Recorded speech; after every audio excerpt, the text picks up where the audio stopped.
Okay, so you're over 40, 50, you know that you've been working hard all throughout your life, but somehow you feel like your career has stalled or is being quietly blocked with less visibility, weaker projects, vague criticism, stalled progression, and a growing sense that you've been, for some reason, managed down and not being developed, not allowed to be developed.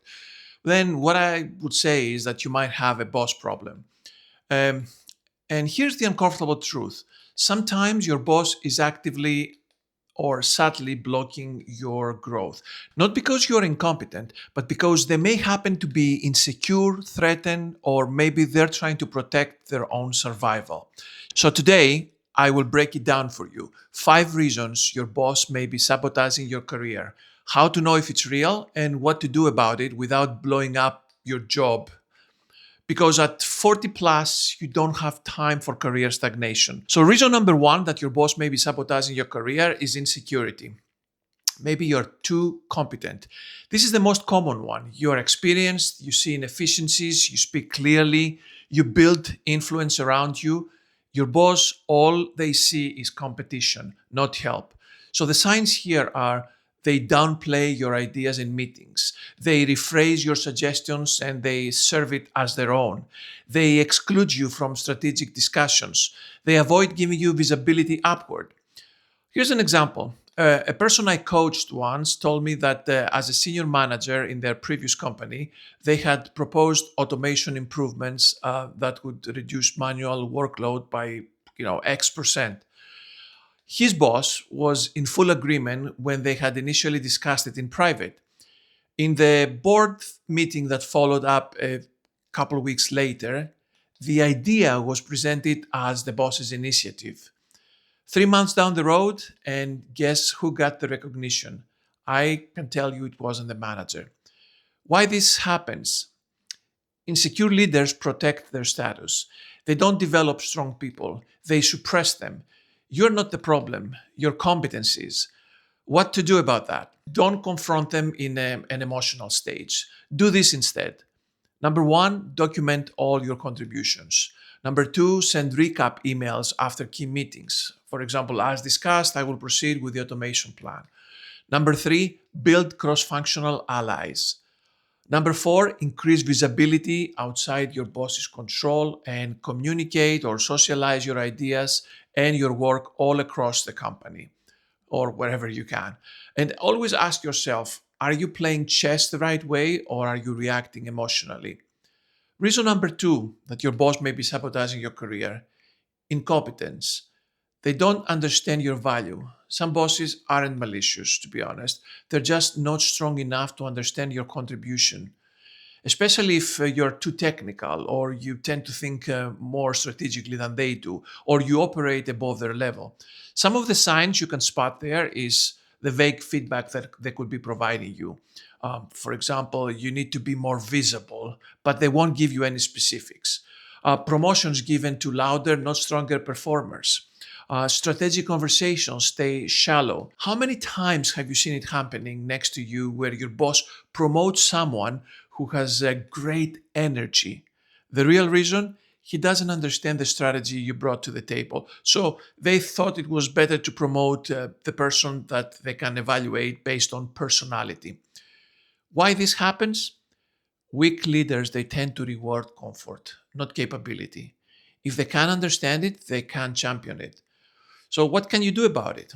Try to translate your value into their language. Instead of saying, for example, I will improve process efficiency, just say, okay, this improves customer retention by X% and saves, X amount of money annually. Make your value impossible to ignore. And if that still doesn't work, then you may consider that you're operating way above your environment. So that's not arrogance, that's misalignment. So you have to take a look at what your options are. Reason number three: jealousy. You have more future than they do. This is subtle, but it can be really, really dangerous. If you are, in your 40s and 50s and still ambitious, still sharp, still evolving, you threaten someone who may have picked already. So the signs here are: they minimize your wins, they withhold the praise publicly, They give you safe, contained work. They block external exposure. That's one that I have seen numerous times to myself, but also to people I coached or mentored in the past. An example here is once I was invited to speak at my company's annual sales summit from another business unit. My boss at the time found out later as they came to talk to me directly, and his reaction was, okay, let's not distract him from internal priorities. The translation here obviously is I don't want him building a profile and having this exposure. I was well known within that business unit as I had collaborated with them numerous times in the past and we had some great results. So their persistence prevailed over my boss's willingness to prevent this exposure for me. So keep in mind that jealous leaders limit your growth to preserve theirs. So the hard question here is, are you shrinking yourself to make your boss comfortable? Many professionals over 50 do this unconsciously. They become agreeable, they become less visible, less ambitious, and then they wonder why their growth has stopped. What to do in this case? You don't fight jealousy directly, you outgrow it. Build your personal brand, strengthen external exposure, and use your network inside and outside the company. Explore lateral opportunities. Make yourself promotion proof or exit ready. Your leverage should not depend on one insecure human. Reason number four, control. They fear losing authority. Some bosses equate leadership with control. Delegation feels like a risk. Strong subordinates feel like threats. The signs here are number one is micromanagement. Decisions reversed usually. You're not allowed autonomy to move forward or make a decision. Your team is always bypassed. If you're managing a team, you can see that the team is bypassed going to the next manager's team. This isn't about you, it's about their need to feel relevant. An example here is let's say you're a transformation lead that builds a roadmap. The boss re edits every single slide every single time, not because it's wrong, but because they need to put their fingerprints on it. Over time, obviously, if that continues happening over and over again, it forces you to stop proposing bold, innovative ideas. Your creativity is suppressed and your career stalls. So, what is there to do if you're under a control driven boss? Number one, market yourself as much as possible by over communicating outside the boundaries of your team. Number two, pre align before presenting upwards. Number three, frame decisions as collaborative. Number four, reduce the perceived threat. But ask yourself always, are you learning or are you shrinking? If the answer is shrinking, you have a strategic decision to make. Number five, survival mode. They are protecting themselves. This is common in corporate restructures.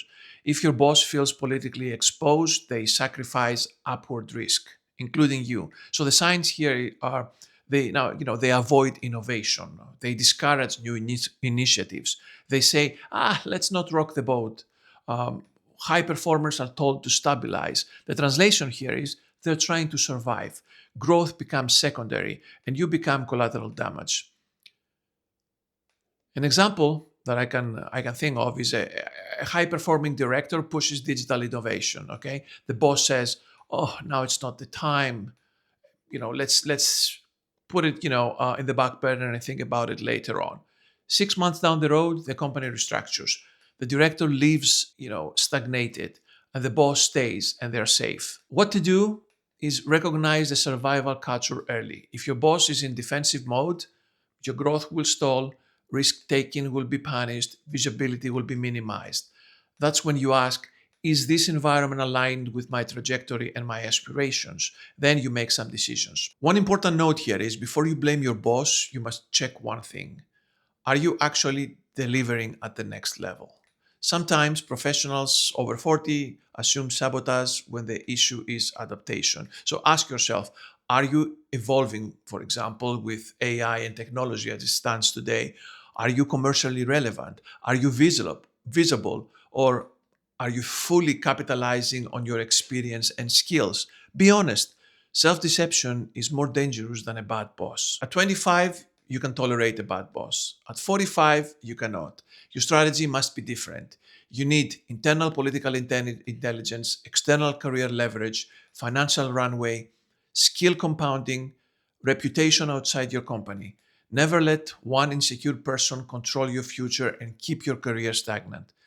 What is a practical action plan if you suspect sabotage? Step one, audit reality. List facts, not emotions. Step two, increase the visibility. Cross-functional projects, external exposure. Step three, build external options. Update your CV, strengthen your LinkedIn profile. Talk to the recruiters. Step four, improve your positioning. Translate your work into commercial outcomes. Step five, decide, stay and manage it or exit strategically. But do not drift. Drift kills careers after 40. As a final statement here, please be always aware that your boss can influence your growth, but they should not define it. If you're competent, evolving, and still ambitious at 40 plus or 50 plus, the worst thing you can do is shrink to fit someone else's insecurity. Be strategic, be observant, be unemotional, and if necessary, just take the leap of faith and move on. Because the second half of your career should be intentional, not restricted. Let me know in the comments if you had a boss that fits any of those categories above and how you managed to overcome it. Thanks for watching. I will see you at the next one.